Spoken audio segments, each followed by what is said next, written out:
Halo adik-adik, jumpa lagi dengan kakak dalam pembahasan materi sistem peredaran darah adik-adik. Nah, adapun pembahasan materi kali ini kita akan membahas jenis-jenis sel darah putih adik-adik. Oke, dilihat dari strukturnya, ternyata dia ini dibedakan menjadi yang tidak bergranula dan bergranula adik-adik. Jadi di sini yang pertama ya, dia itu dibedakan menjadi sel darah putih yang tidak bergranula atau agranulosit adik-adik. Nah, oke, selanjutnya yang kedua ya, itu ada sel-sel darah putih ya yang bergranula atau masuk kelompok granulosit. Nah, seperti ini adik-adik. Nah, nanti yang agranulosit lagi, jika dilihat perbedaannya lebih spesifik lagi, ternyata agranulosit ini ada dua adik-adik. Ada yang dinamakan dengan monosit ya. Kemudian ada yang dinamakan dengan limfosit adik-adik. Nah, seperti ini. Sedangkan kalau yang granulosit ini dibedakan menjadi 3 adik-adik. Yang pertama ada yang dinamakan dengan neutrofil. Kemudian yang kedua ada yang dinamakan dengan basofil. Kemudian yang ketiga ada yang dinamakan dengan eosinofil adik-adik. Nah, seperti ini. Nah, jadi secara spesifik kita lihat ada 5 jenis sel darah putih, 2 yang agranulosit dan 3 yang granulosit. Adapun gambarnya adik-adik adalah seperti ini. Nah, di sini ada neutrofil, eosinofil, basofil, monosit, dan limfosit adik-adik. Nah, dilihat dari perbedaan masing-masing strukturnya maupun sifatnya ya. Untuk yang monosit adik-adik, ini adalah sel darah putih yang bersifat fagosit dan motil dengan inti bulat panjang. Ini yang monosit, intinya bulat panjang adik-adik. Biasanya membentuk tapak kuda jadi juga.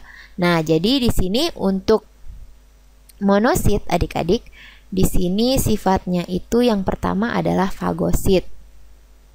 Kemudian selain fagosit ya, dia ini juga bersifat motil adik-adik. Nah, atau bergerak seperti itu. Selanjutnya untuk yang limfosit adik-adik, dia ini adalah sifatnya itu berbeda dengan yang monosit. Dia ini sifatnya tidak motil adik-adik untuk yang limfosit. Nah, tetapi walaupun tidak motil ya, ternyata limfosit ini seperti yang kita lihat intinya satu besar ya.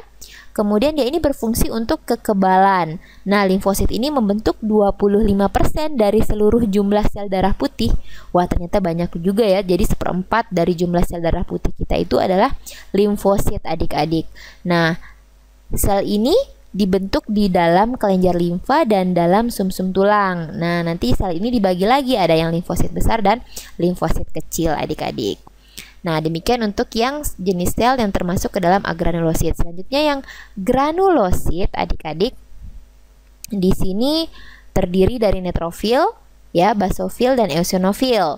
Di mana neutrofil ini bersifat fagosit adik-adik. Kalau yang neutrofil di sini dia bersifat fagosit ya.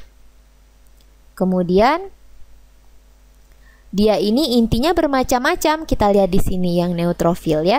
Intinya bermacam-macam dengan bentuk bermacam-macam pula ya. Antara lain mungkin ada yang batang, ada yang bengkok adik-adik ya, dan bercabang-cabang. Nah, sel-sel neutrofil ini paling banyak dijumpai pada sel darah putih ya. Kalau yang limfosit tadi hanya 1/4, kalau neutrofil ini lebih banyak lagi dari limfosit ya.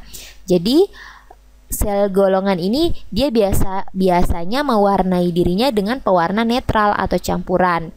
pewarna asam dan basa. Serta nanti kalau misalnya diberi pewarna dia itu memiliki warna ungu adik-adik. Nah, seperti ini warnanya biasanya ungu. Selanjutnya untuk yang basofil adik-adik. Untuk yang basofil di sini, basofil ini merupakan sel darah putih yang termasuk sel yang bergranula adik-adik. Nah, sel basofil ini dia itu juga bersifat fagosit. Nah, dia itu bersifat fagosit. Selanjutnya, dia ini cenderung berwarna biru adik-adik. Jadi warna biru ini disebabkan karena sel basofit ini menyerap pewarna basa. Jadi dia ini berwarna biru. Nah, kemudian yang eosinofil adik-adik, kita lihat di sini eosinofil ya. Dia ini bersifat fagosit juga adik-adik. Jadi ketiga sel darah putih yang granulosit ini bersifat fagosit. Tetapi yang membedakan ternyata warnanya, dia itu cenderung berwarna merah ya, karena dia itu menyerap pewarna yang bersifat asam dan kelihatan merah adik-adik. Di sini merah. Nah, selanjutnya ternyata eosinofil ini sedikit dijumpai pada sel darah putih, tidak seperti neutrofil adik-adik. Oke adik-adik, demikian penjelasan kakak tentang jenis-jenis sel darah putih baik yang agranulosit dan granulosit adik-adik. Oke adik-adik, sampai jumpa lagi pada konten selanjutnya yang terkait dengan sistem peredaran darah dan tetap semangat.